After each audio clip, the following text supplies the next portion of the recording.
Bom dia, pessoal.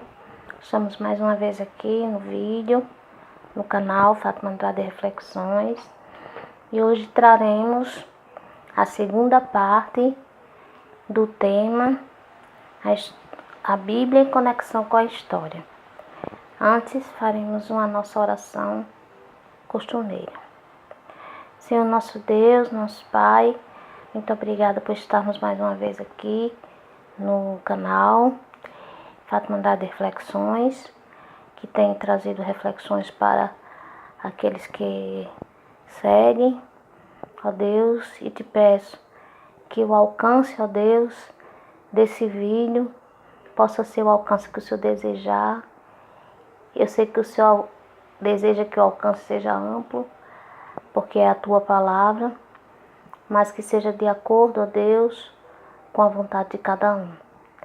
Te peço que abençoe minha sobrinha, minha fiel assistente na gravação desses vídeos e, sobretudo, te peço a iluminação do Espírito Santo, em nome de Jesus. Amém. Bom, amados, conforme nós falamos na introdução, hoje nós teremos mais uma simbologia do livro de Daniel e o livro de Apocalipse. São livros proféticos. A nossa abordagem profética é a abordagem historicista, ou seja, a profecia se cumprindo ao longo da história. E hoje nós traremos mais alguns símbolos. Desta feita não será no livro de Apocalipse que faremos a nossa reflexão. Será no livro de Daniel. Eu gostaria de pedir a Lívia para trazer mais para perto, ou dar o zoom aqui na imagem.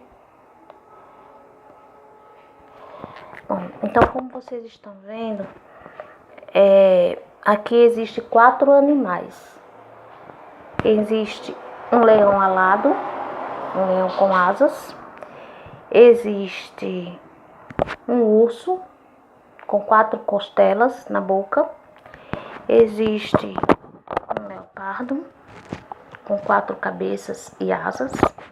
E existe um animal que na zoologia não existe classificação para ele.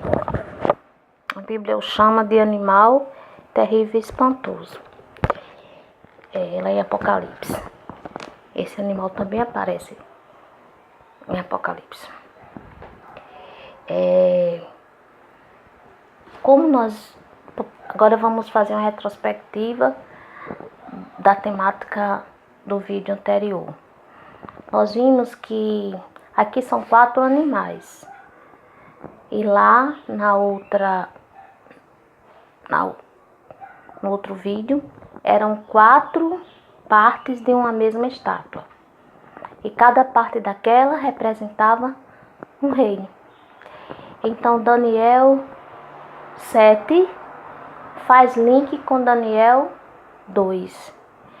Então, assim como a cabeça da estátua era o Império Babilônico, em Daniel 7, o Império Babilônico aparece simbolizado pelo leão. Só que não é um leão comum, é um leão que tem asas. Então, o Império Babilônico, ele, com uma rapidez muito grande, ele subjugou os outros impérios que existiam e passou a ser o Império Mundial. Porém, a Medo-Persa, como a gente viu no vídeo passado, subjugou o reino babilônico. Ciro e Dario, o rei da Média e o rei da Pérsia, se juntaram. Se eu não me engano, eles eram primos. Se juntaram e subjugaram o reino da Babilônia. E aquele reino, que era Daniel 2, e representado pelo ventre e as coxas de bronze, passa a ser representado em Daniel 7 pelo urso. Um urso é caracterizado pela sua ferocidade, é um animal bastante feroz.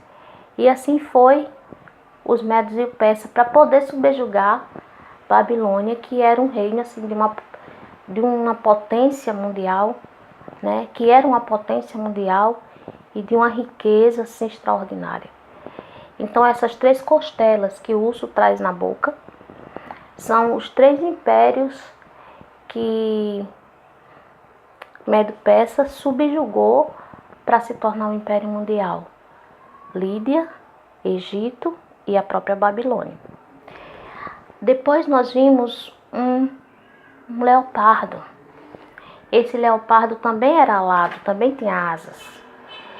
E esse leopardo, ele representa a Grécia, que lá na estátua era representada pelo quadril e coxa de bronze.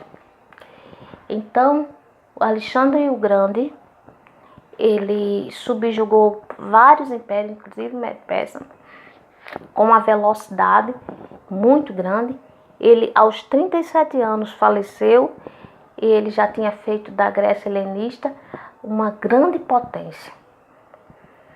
Alexandre, porém, ao falecer, só tinha como seu sucessor Filipe, mas ele tinha deficiência intelectual. Então, os 4 generais de Alexandre assumiram então o reinado. E os quatro generais eram Seleuco, Ptolomeu, Cassandro e o outro sempre esqueço, Lisímaco. Eram esses 4 generais. E cada um ficou gerenciando, podemos dizer assim, uma parte do império. E agora vem a parte mais assim importante, porque inclui os nossos dias. Um animal terrível e espantoso. Por favor, Lívia, o zoom novamente. É um animal que parece um dinossauro, né? Mas a gente sabe que se for classificar, nenhum dinossauro tinha essas características assim. Então, animal terrível e espantoso significava o Império Romano. O Império Romano foi um império tão terrível que foi o responsável, né, juntamente com os judeus, pela morte de Jesus. Até o próprio Deus, o Império Romano, tentou subjugar. E aqui os 10 chifres